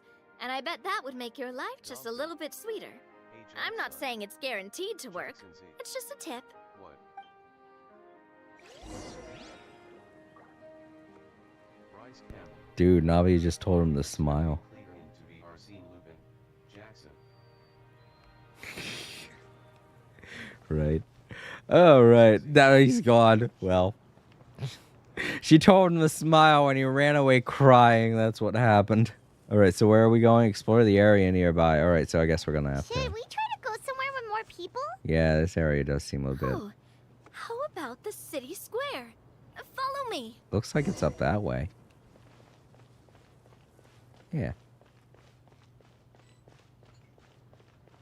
To be honest, that side of Mondstadt doesn't really have anything there, so I'm glad we did everything on this side of Mondstadt, which has actually, come to think of it, when it comes to Mondstadt, this area of Mondstadt that they've laid out is the busiest area, so it makes sense. Once you get past the Archon quest, the upper areas of Mondstadt aren't really used for much of anything. Ah, there's no Before you water. lies the city's central square. You see a man with a slightly anxious look on his face, pacing back and forth, his head hanging low. Sad man, sad. He doesn't seem to notice your approach. Still immersed in his own thoughts, he shakes his head and lets out a long sigh. He's trying to remember where the fountain went. He lost it. This guy seems promising enough. Maybe I can get some information out of him. Jackson Z. Stream live. Hello, sir. Is there anything I can do to help you? Wait, you're... I'm... Oh, dear goodness! You're a Marashose hunter! Comfort. You recognize So what us? you think, give me your address Ah, and are I'll you grind with you. one of the people who wrote the commission letter? Yes, yes! Oh, I didn't expect you to actually come! Oh, what great news! The city is saved! What happened here? Alas, we once lived comfortable, carefree lives. No. This city used to be free of monsters. The first Marashose hunter, Casiodor, the Golden Hunter, he was the one who drove them back. However, monsters have once again surrounded the city. Perhaps the seal that kept them at bay has lost its power. Or perhaps an evil sorcerer has been meddling in our affairs. All I know for sure is that their return has stripped this city of any chance at peace. Hey, congratulations, everyone. You hit 100. You had 100, what does that say? 100 what? No wine or beer for you. 100 chat messages. Okay. Congratulations, you guys. You did great. Jackson Z. You guys are awesome. Thanks. All the boys have tiny voices or girl voices. They're all being played by one person. Comfort. That is funny, but still.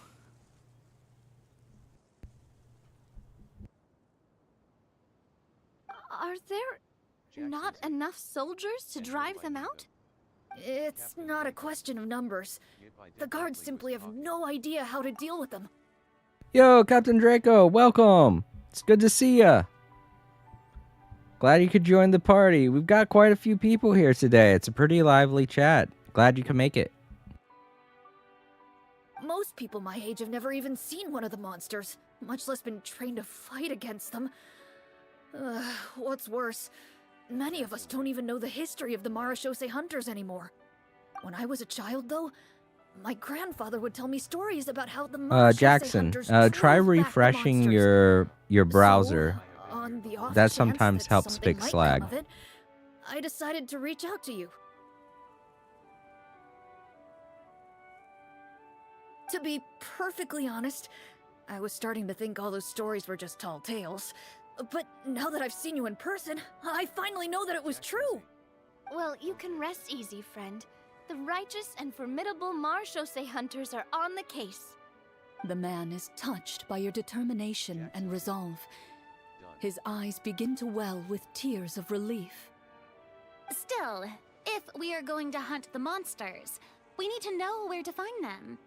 Can you give us any leads? All I know is that the area outside the city is dangerous. I'm afraid I can't point you toward a specific location. Oh, although, if you leave the capital through the main gate and follow the road, you should run into a group of guards. They might know more about where to find the monsters. Why you don't I want see. you, Jackson. We'll go look for them then. All right, be careful. Oh, and one last thing.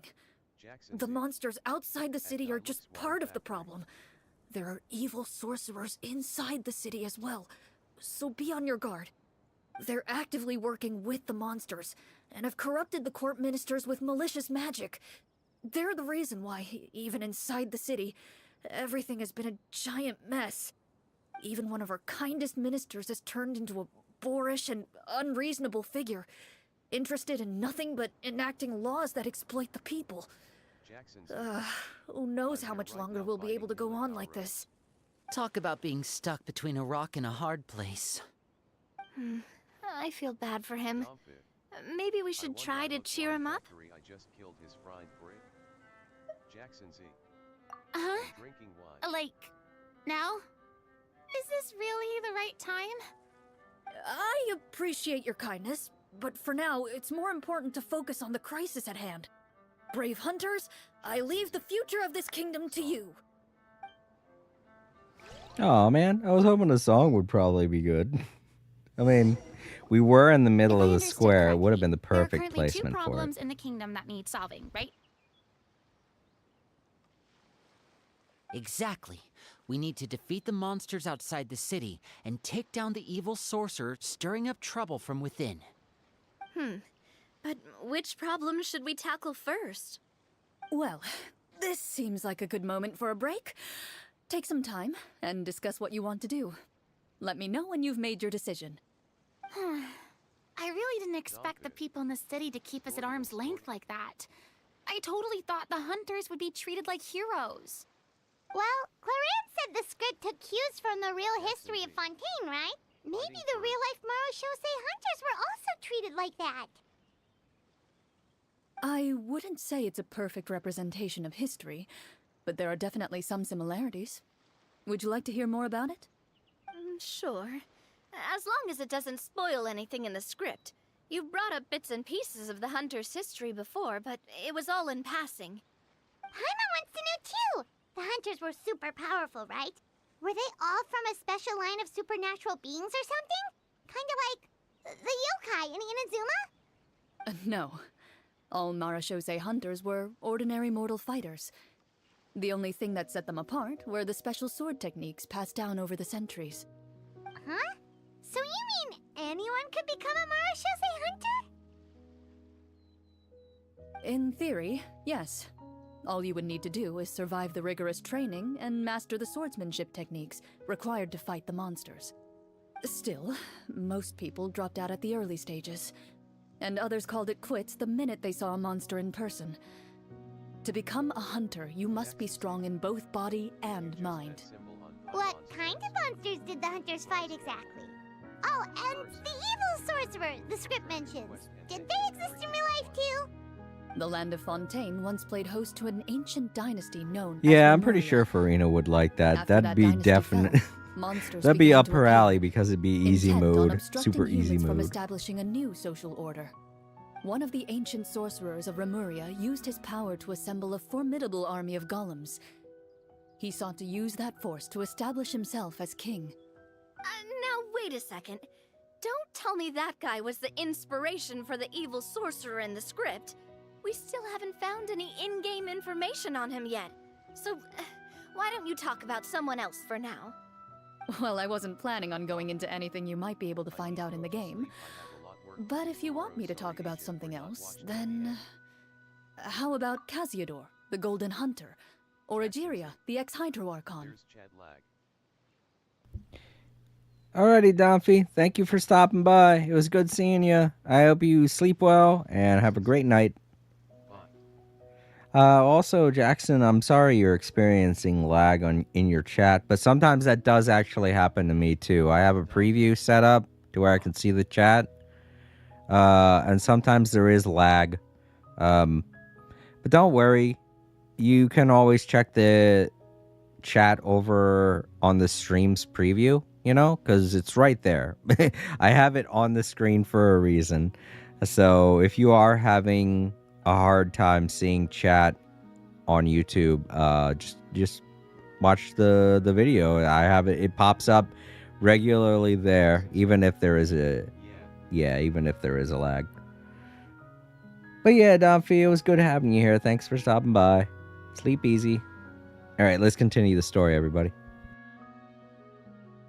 Wait, but those people are all from a super long time ago. Where did you learn all this, Claran? From my master. Okay. Huh. By master, you mean Miss Petronia? Someone you know? Absolutely. Miss Petronia and my father were good friends. Back in the day, she would often bring Clorand over to play, but then... Let's not get off topic. Anyway, back to what I was saying. Responding to Egeria's call, a number of warriors followed Cassiodor into battle against the monsters. This group of warriors, under Cassiodor's leadership, became known as the Marechaussee Hunters. Yet, as Fontaine entered an era of peace, their work gradually became obsolete. The Marechaussee Phantom, originally an association made up of hunters, eventually came to be predominantly comprised of No, magazines. probably not, Jackson. I'm going to be saving my see. primogems for that That one. explains why most of the people in the script have forgotten the hunters or think of them as nothing more than a legend. Is that really a bad thing, though? It can get tough always being the one shouldering everyone's expectations. Depends on who you ask, I suppose.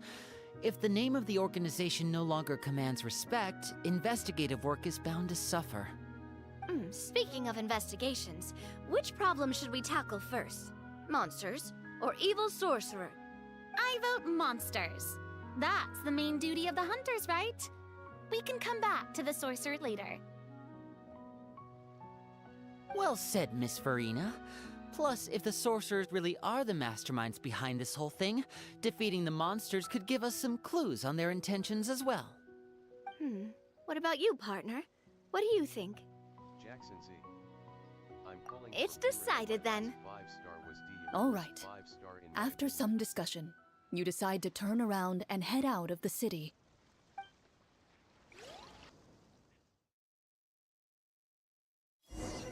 Okay. Now we're just outside of Mondstadt. Let's take a look around, like that guy said. Okay, I'm going to take a little bit of a break. I have to use the facilities, but I'll leave you all with some music and stuff. And I will come right back in about 10 to 20 minutes.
Alright, everyone, I'm back. That didn't take as long as I thought it was going to, but, you know. That's why I have the be right back screen, so that people watching in the archives can tell when I'm coming back and when it is I'm going to start some stuff up again. Alrighty, everybody, let's continue the story. You there! Outsiders, halt! Who's there? Jackson Z. An armored man approaches you. He has a tall, muscular build and a determined expression in his eyes. Just one look, and you can tell he's fought in his fair share of battles. Although he's trying his best to conceal his current state, his uneven gait and the sweat dripping down his forehead make it obvious that he's been wounded and is in serious pain. I'm the captain of the guard. I saw you sneaking around the city earlier, so I'll only ask this once. State your purpose, or it's off to the dungeons for the lot of you. Wow, it's been a while since someone's been this suspicious of us. I said talk, not whisper between yourselves. Have you ever heard of the Marchese Hunters?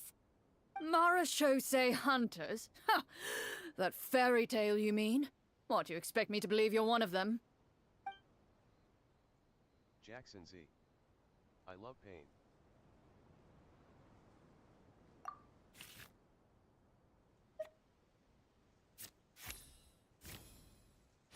All the cards are 12.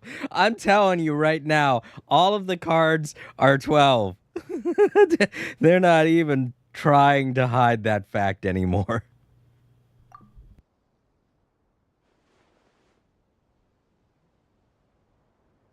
Using your knowledge of medicine, you're able to deduce that the injury on his calf was a monster's doing, and the wound has already begun to fester. As you check him over, he looks at you with suspicion and retracts his injured leg further back. I'm a doctor by trade. Please, let me redress your wound. You don't have to suffer like this. The man appears somewhat disgruntled at having been exposed, but soon relents and raises his leg for you to take a better look. It's okay, I have He allows a you to lab apply coat. a poultice of specialized medicine to the wound, and You it can appears trust to me, bring I'm a him much doctor. I have a relief. lab coat. The tension in his brow eases. All right. Guess you lot might actually be real Marachose hunters after all.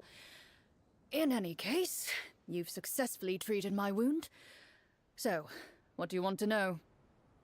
Do you know where we can find the monsters, or the other guards who are fighting them? He informs you of the various locations where monsters have appeared.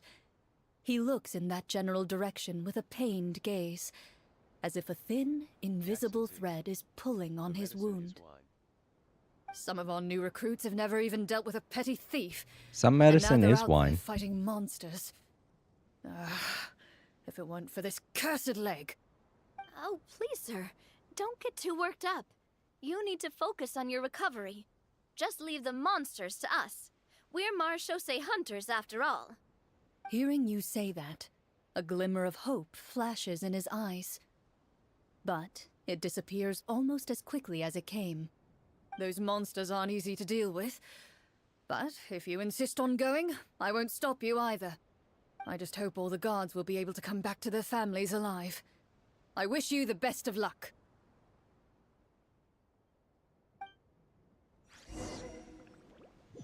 Oh boy, do we finally get the fight? I'm actually kind of curious to see how they're going to handle fighting in this quote-unquote board game. Based on what the captain said, the monsters should be right up ahead. Alright. Let's go. Hopefully we're not too late. Aha, there they are. Just walk through the path. They don't seem that dangerous. Just some thugs. As you approach the battlefield, Nope. you see numerous people lying by the side of the road. Okay, they're just They appear to soldiers. be dressed like guards. Their faces are filled with desperation and terror. Some are screaming and cursing in vain, as if Can I heal still them? trying to banish the monstrosities they saw from their minds. Alright, I guess not. We gotta continue, because we can't talk to them, so. There go more. A few of the wounded look up at you in shock and disbelief. Oh my god, it's a doctor. Quick, leave this place. Turn around and don't look back. They yell. Okay, so I guess the monsters we're fighting are formidable. Okay, well, it looks like we can't go that way. Cookie_sweetie. Hi there. Hey, Cookie, welcome back. It's good to see you again. I'm glad you made it. We have a pretty decent-sized party today, I played so... this game too. I'm AR-35. Oh, okay, cool. I already knew that, Cookie. I know you play the game. But we have a pretty decent party here today. We got Jackson, Bryce, if he's still here. I did go on break and he might have left. But we got Jackson, Bryce, and Draco, who is kind of lurking, but he's still here. So we got a pretty decent amount of people here. Very good conversations been had so far. It's a pretty fun time. So I'm going through the Clarence story. If you don't want any spoilers on that, then feel free to dip out if you want to. It's totally fine. I'm stuck on 35 too. Bryce Campbell. I'm still here. Ah, okay, good. Captain Draco. Hello. Smiley face. Jackson Z. Oh, there we go. 3 people. Well, 3 people is a good group of people. For my stream, at least. I usually don't have that many people. 4. Technically, yeah, because I'm here, so that's 4. All right, let's see how they deal with combat.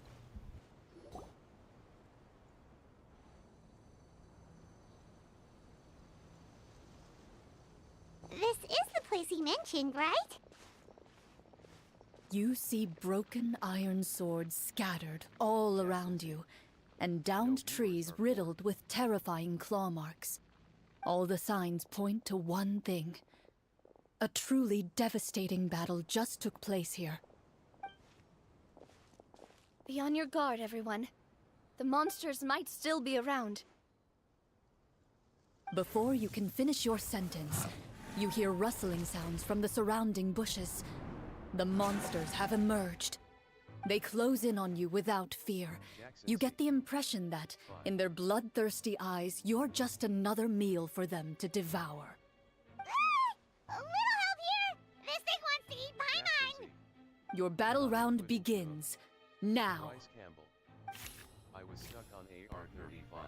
Alright, I want something better than 12, so... So long that I hit AR-45 immediately. 16! That's better than 12. Jackson Z. 5 not including you. Oh, now I actually have to fight them. Oh, and I have the others to back me up. This is great.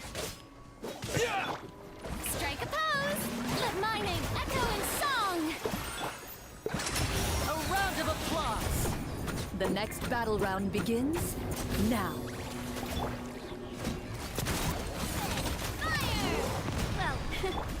Wipe out! Sweet, that was fast. The monsters let out a terrifying roar of anger and resentment before dissipating into thin air. Ugh, thank goodness it's over. We're lucky the Marashose Hunter class came with all those preset skill points. Otherwise, we would have been in some real trouble. I never knew the phytometer even determines the amount of damage you inflict. If you get unlucky, isn't it just game over right then and there? Oh, I'm playing That's on part of the PS5, fun. Jackson. The uncertainty of fate is what gives these games their appeal. Just as you begin to celebrate your victory, a suspicious lump on the ground catches your attention. A suspicious lump. Wait, could it be the thing that appears after every battle? I walk up to it, Jackson Z. crouch down, and begin to carefully examine it. I've still got my right glove on, so it should be fine for me to touch it, right? As you investigate the mound, you discover that the exposed portion appears to be made of wood. It was previously obscured by the large form of the monsters. With the monsters gone, the small protrusion now awaits your discovery, poking out of the ground like a shy flower bud.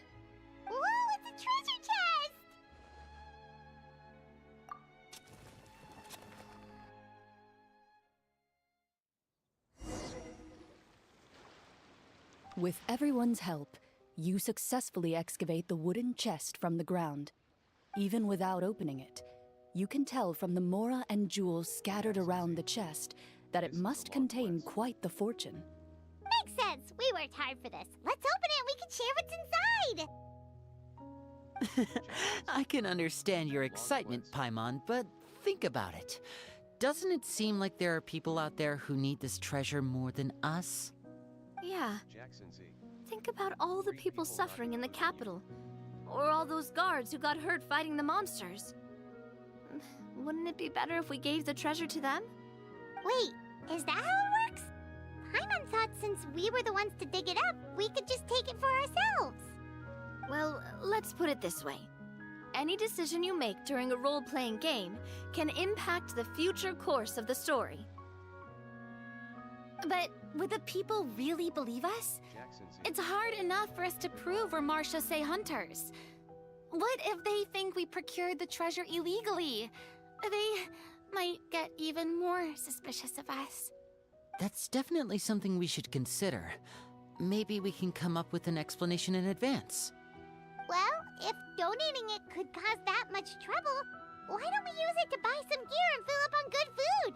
Then we'll be ready to fight even more bad guys. Looks like you're facing a difficult choice once again. Well, it's getting late. Why don't we call it a day for now? Else I know streamed this already and word was that it was Wow, almost as long as an where did the Unbound time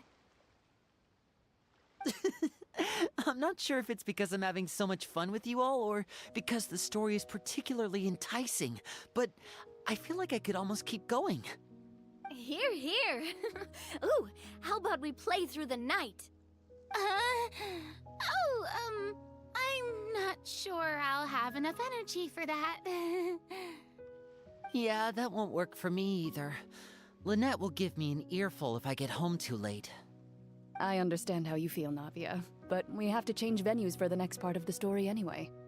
Huh? Another location? Mm-hmm. There's a special note for the GM at the end of this section that says to proceed to an indoor set for the next part of the script. Whoa, they really pulled out all the stops for this new script. Well, even if we end the game for the day, we can still stay a little longer and hear Cloran finish her story, right? Paimon wants to hear more about the history of the hunters. Something tells me you just want to finish the free desserts before we break for the day. That's just a coincidence, okay? Besides, to Paimon, not finishing free food feels even worse than having to buy her own. I'm with Paimon. Look at all that food. It's like we haven't even touched it. Somebody eat something. God, just leave it out here for the crabs. They're not going to want it. And anyway, Paimon really does want to hear more about Cloran's master. Well, Jackson Z. Not even toasted.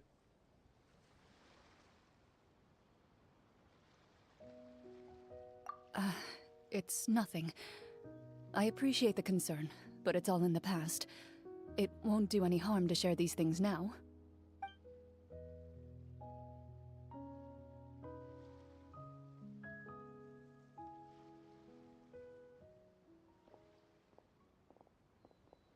My earliest memories are of living with Master. According to her, she saved me from certain people of ill repute. My birth parents had left me behind some time before that. What a heavy beginning for a life story. Master was a fascinating individual, if inexperienced in the ways of raising children. My first ever toy was a short sword. Although I suppose it wasn't so much a toy as something Master removed from her waist and handed to a noisy child in need of distraction. Oh, wait, so she handed an actual sword to a child? Isn't that dangerous? Did you hurt yourself? Of course I did. I cut my palm and bled quite a lot. But Master was not concerned. She just stood there and casually lectured me about it. See, that's what you get for not holding the sword properly, she told me. She then crouched down next to me and said, "Give me your hand. I'll teach you to bandage this wound. After that, it's time to learn how to truly hold a blade." Excuse me for asking this, Clorand, but how old were you exactly when all this happened? Probably around, 3, give or take. 3? Isn't that when most kids are still struggling to hold a fork? Walk up to a 3-year-old and be like, this is a sword, hold it. 3-year-old's gonna be like, I want to hold the sharp pointy end. No wonder she got cut. And then she throws bandages at her like, clean it up. As I said, Master was rather inexperienced in the ways of raising children. She believed trial and error was the best way to teach a child what they're capable of. I'm not so sure this is a question of experience. I didn't see anything wrong with her ways at the time. And anyway, children don't get to choose how they're raised. Oh, she did bring me back a pet from Liyue once. It was a Geovishap hatchling. A Geovishap hatchling? For a pet? That seems even more dangerous. What she said was this: make sure to get along, you two. If you really can't agree on something, just settle it with a fight. Whoever loses is the real pet. And how old were you when this happened? 5. Well, did you win? No, I lost. So you're saying you actually became the Geovishap's pet? Yes, but only for a week. And then it died. By the end of that week, I defeated it in combat. And we've shared a cordial relationship Oh, ever okay. since. That really doesn't sound like the kind of childhood someone should have. Later on, I gradually understood that Master most likely didn't know any other way to raise a child. Or she did, She was and an she's Archer just Sailor on the Hunter, sly about it. But I never heard her bring up her own parents. Thanks to her, I learned how to navigate the forest by the age of 6, and could hunt monsters in the wild by myself the year after that. Even though the training she subjected me to was strict, she always made sure to take me traveling when she had the time. We met many of her friends during those days. That was also how I met Mr. Callis and his family. Clorand talking about her tiger mom just makes me think, you know, maybe there's a reason we don't see her with anyone else except for Navia. I still remember the first time we met.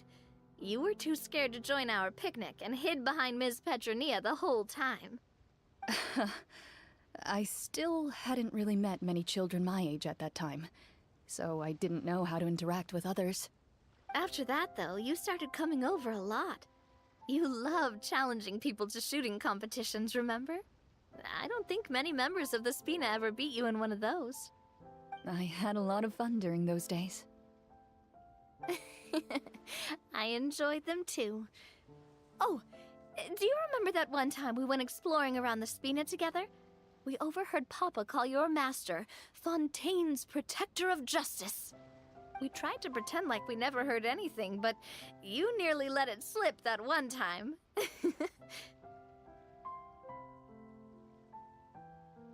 Protector of Justice?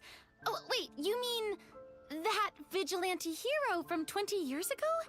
The one who is always active at night? Yep, that would be her. She often would put on a black cloak and go out at night. I never knew where she went or what she was doing. Until, like Navia said, we overheard the truth from Mr. Callis that night. 20 years ago, huh?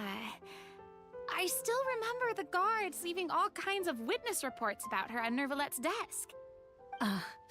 My apologies. Oh, there's no need to apologize. You had nothing to do with it. And anyway, everything she did was for a good cause. Although, calling herself the Protector of Order was a bit much. Especially when she deliberately operated outside the law. Huh? When did the Protector of Justice become the Protector of Order? Oh, she had a bunch of code names. I heard she would just come up with a name on the spot whenever she was asked.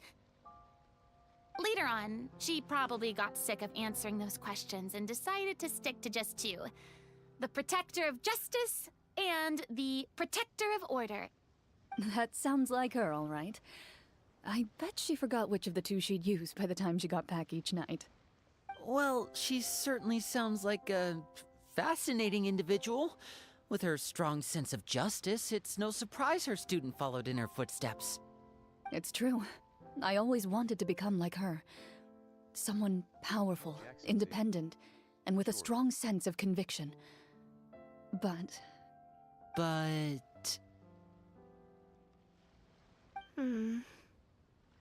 She suddenly disappeared the night I turned 10 years old. Disappeared? What happened? I have no idea. She didn't even leave a note. I was never able to find out where she went. That night, I was celebrating my birthday at Navia's house. But Master never came to pick me up. When I returned home on my own, it was to an empty house. When she still didn't appear after a few days, I went to Mr. Callus's house to ask about her whereabouts. But he only shook his head. Papa probably didn't know either. I know he sent a few people to investigate the matter in secret, but they never found any credible leads. Don't worry, I understand.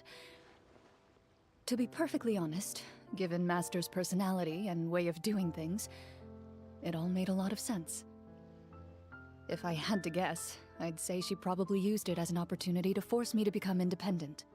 Just like how, when a litter of kittens reaches a certain age, the mother willingly leaves them behind. Were you upset, Clorand?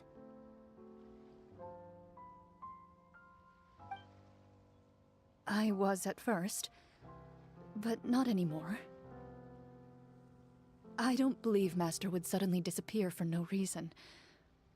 There must have been something she just had to do. Well, despite everything, you still managed to follow in her footsteps and become the greatest champion duelist in all of Fontaine.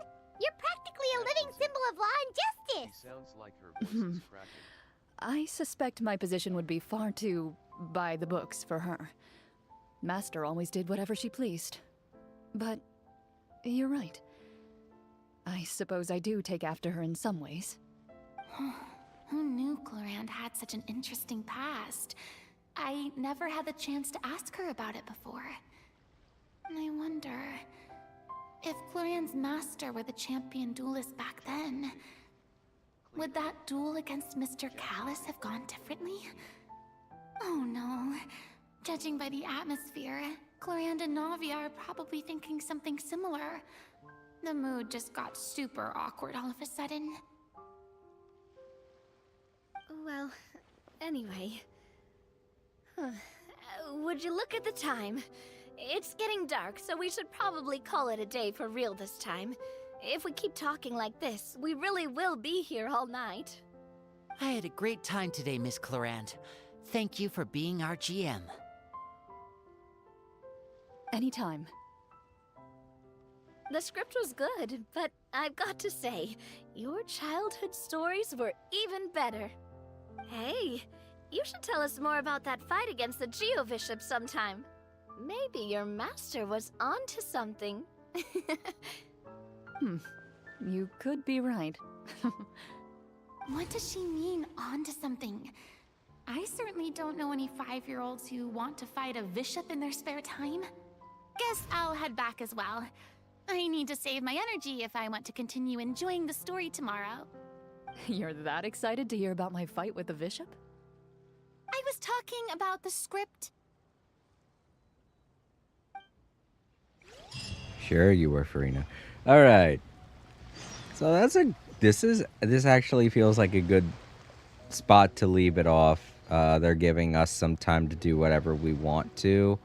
And to be honest, it's been a pretty good stream. I've had a lot of fun, and it is getting late on my end. I was only looking to stream for about 2 hours. So yeah, we'll continue this next time I stream. This has been a really fun stream. Come here, crab. Come here. Grab some crab before I go. Alright, let's see what they have to say before I go.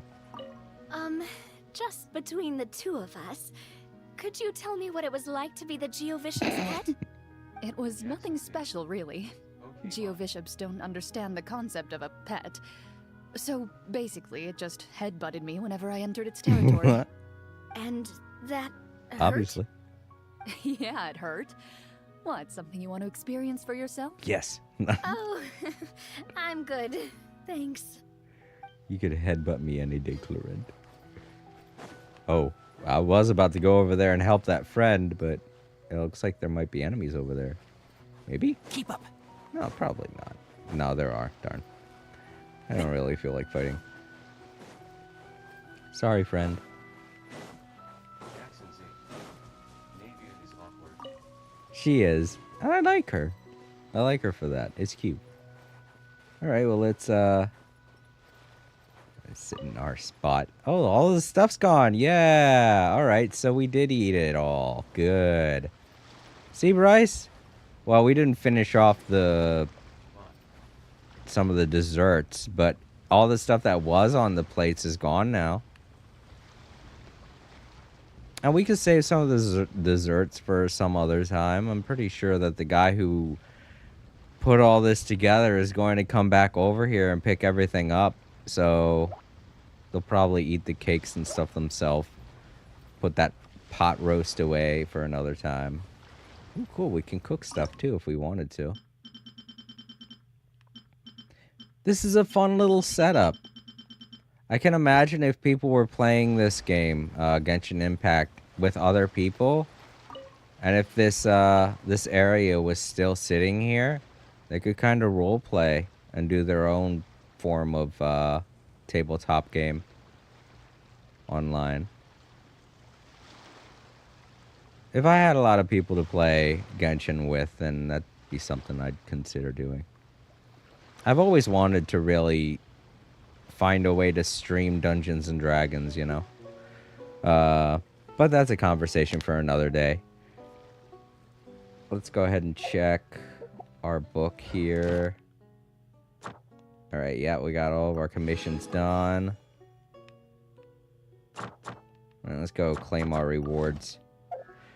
And since this doesn't really have a deadline to complete, I can finish up this story some other time. And I guess I could just warp back here, unless this warps me underground. I'm gonna have to walk. Bryce Campbell. Too bad you can only control 3 other people in this game. Yeah, not only that, but it's a story, so when you're doing story quests, players can't accompany you, so that sucks. Thank you for complete. Yeah, and I think after the story's complete, all of that set piece stuff will go away, won't it? Aw, that's such a shame. It's a nice little area. Nice little area.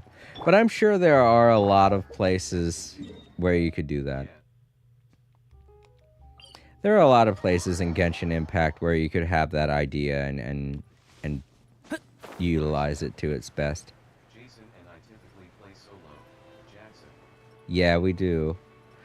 But sometimes during chill streams, I will invite some people over to help me grind. But I haven't done that in about a year or so. Mostly because anyone that tunes into the stream is usually on a different server. Where does that friend go? See you next stream. Yeah. Well, it's not over yet. I gotta still give it my goodbyes and stuff. Every stream, I always do a little goodbye and thank you at the end.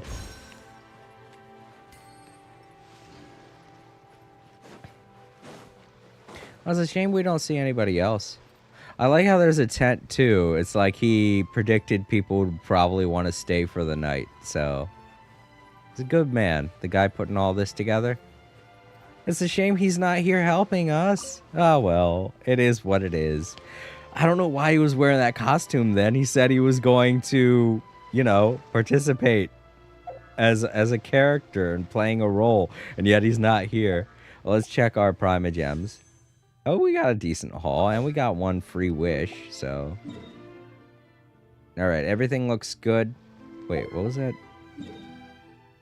Oh, I haven't unlocked that one yet. Oh, I thought I unlocked all of the waypoints. So I guess I didn't unlock that one. Goodness.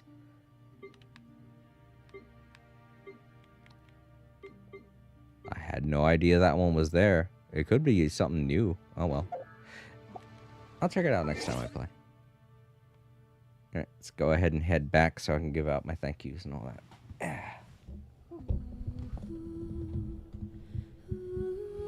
Alright. This is a pretty decent story. I like how far they're going to convey the fun that can be had while playing D&D. Obviously, when you're playing D&D, you don't go to the lengths of having to go from place to place. You just go over to a friend's house, and it's kind of like chilling out and watching television, except there's more brain activity, so it's more like a party. All right. So this has been another day of All Creator Live. I want to thank, over on Twitch, there was nobody that tuned in, so that's totally fun. Let's go over to YouTube, make sure I get everybody. I'll take a look here. Yeah, see you next time.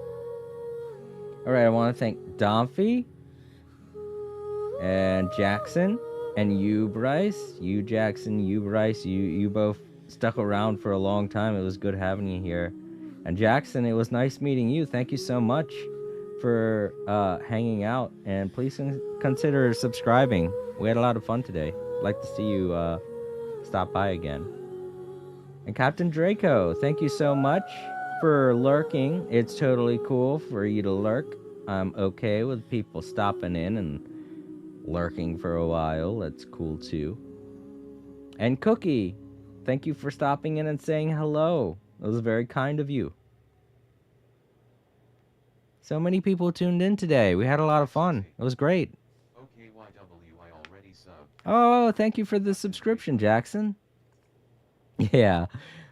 Thanks, Draco.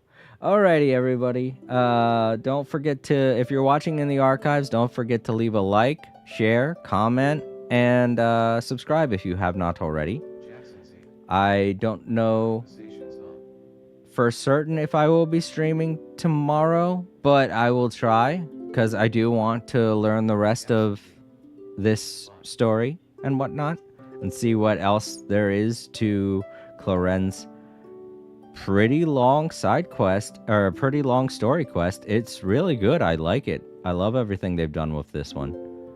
But yeah, you all have a great day, great night, depending on where you live. I'll keep the community tab up to date as to when you know if I'm going to be streaming or not next time, and what it is I'm going to be streaming. And I'll see you all tomorrow. Good night, everybody.